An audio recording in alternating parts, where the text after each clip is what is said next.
श्री स्वामी समर्थ. तुमचे खूप खूप मनापासून स्वागत आहे. स्वामी महाराज तुमच्या सर्व चांगल्या मनोकामना पूर्ण करोत ही स्वामी चरणी प्रार्थना करते आणि आजच्या व्हिडिओला सुरुवात करते.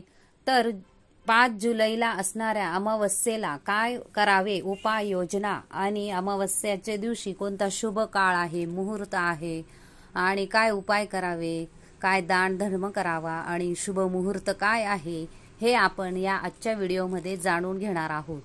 तर जुलै महिन्यातील अमावस्येला विशेष असे महत्त्व असते, कारण ही अमावस्या सुरू झाल्यावर आषाढ महिन्याला प्रारंभ होत असतो. तर ह्या अमावस्येला पवित्र नदीमध्ये स्नान करणे, पितरांना नैवेद्य दाखवणे, दान करणे हे अत्यंत शुभ मानले जाते. तर स्नान आणि दानासाठी कोणता शुभ काळ आहे ते आपण जाणून घेऊया. तर 5 जुलै रोजी ही दर्श अमावस्या आहे. तर अमावस्येच्या दिवशी शुभ कार्य करण्यामध्ये मनाई असते. तर 5 जुलै रोजी पहाटे 4:57 ही अमावस्या सुरू होईल आणि 6 जुलै रोजी पहाटे 4:26 ही अमावस्या सुरू राहणार आहे. आणि ह्या अमावस्येच्या दिवशी स्नान आणि दानाला अतिशय महत्त्व आहे. तर त्यासाठी शुभ मुहूर्त आहे. तर धार्मिक मान्यतेनुसार ब्रह्म मुहूर्तावर म्हणजे सूर्योदयापूर्वी या दिवशी स्नान करण्याला अतिशय महत्त्व आहे. तर या दिवशी ब्रह्म मुहूर्त म्हणजे पहाटे 4:08 हा सुरू होईल आणि 5:29 हा शुभ मुहूर्त आहे. तर या वेळामध्ये स्नान आणि दानाला अतिशय असे महत्त्व आहे. तर तुम्ही या अमावस्येच्या दिवशी काय उपाय करायचे हे आपण जाणून घेऊया. तर अमावस्येच्या दिवशी सकाळी लवकर उठायचे आहे आणि सूर्यदेवाला अर्घ्य अर्पण करायचे आहे. तर या दिवशी सकाळी पिंपळाच्या झाडाच्या बुंध्याला जल अर्पण करायचे आहे. त्याचबरोबर पितरांना नैवेद्य दाखवायचा आहे. गरजूंना अन्न, कपडे आणि इतर आवश्यक वस्तू ह्या दान करायच्या आहे. तसेच संध्याकाळी पिंपळाच्या झाडाजवळ दिवा लावायचा आहे.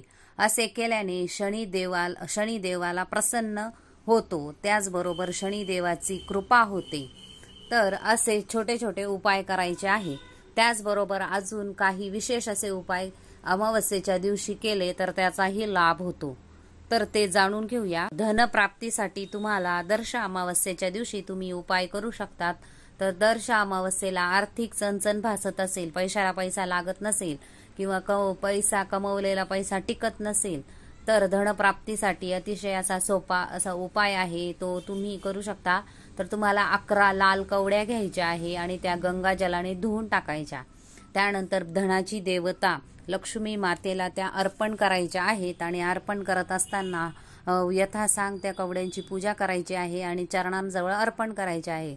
आणि अर्पण करत असताना मंत्र म्हणायचा आहे, ओम महालक्ष्मीच विद्महे विष्णुपत्नीच धीमहि तन्नो लक्ष्मी प्रचोदयात. हा मंत्र तुम्हाला 108 वेळा म्हणायचा. आणि माता लक्ष्मीला तुमची काय अडचण असेल, आर्थिक अडचण असेल, ती जी काही अडचण असेल ती तुम्हाला बोलून दाखवायची आहे आणि 108 वेळा मंत्र म्हणायचा. आणि तुम्हाला विष्णू सहस्रनाम येत असेल तर ते विष्णू सहस्रनाम म्हणायचं आहे. आणि अर्पण करून पूजेनंतर तुम्हाला ते दुसऱ्या दिवशी तुम्हाला त्या कवड्या तुमच्या तिजोरीत किंवा पैसे ठेवलेल्या ठिकाणी ठेवायचे आहेत. तर हा अतिशय सोपा असा उपाय आहे. तो तुम्ही सकाळीही करू शकता किंवा संध्याकाळीही करू शकतात. हा दर्श अमावस्येला उपाय केला तर अतिशय त्याचा लाभ होतो. तर हा उपाय तुम्ही करू शकता. त्यानंतर दुसरा उपाय असा करू शकता, पूर्वजांच्या आत्म्याला शांतीसाठी म्हणजे पितृदोषापासून मुक्तता मिळवण्यासाठी तुम्ही हा उपाय करू शकतात.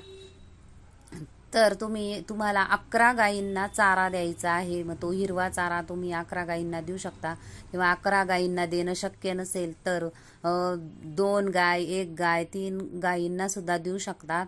तर तुम्हाला गोशाळेत किंवा गोठ्यात जाऊनही तुम्ही चारा हा दान करू शकतात.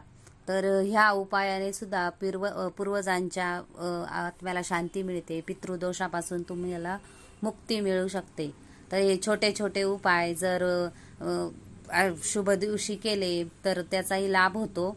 तर अमावस्येला केले तर त्याचाही लाभ होतो. जर तुम्हाला चंद्रदोषापासून दूर करण्यासाठी तुम्हाला हा उपाय करू शकता. जर एखाद्याच्या कुंडलीमध्ये चंद्रदोष असेल तर तुम्ही अमावस्येला पांढऱ्या वस्तूंचे तुम्हाला दान करायचे आहे.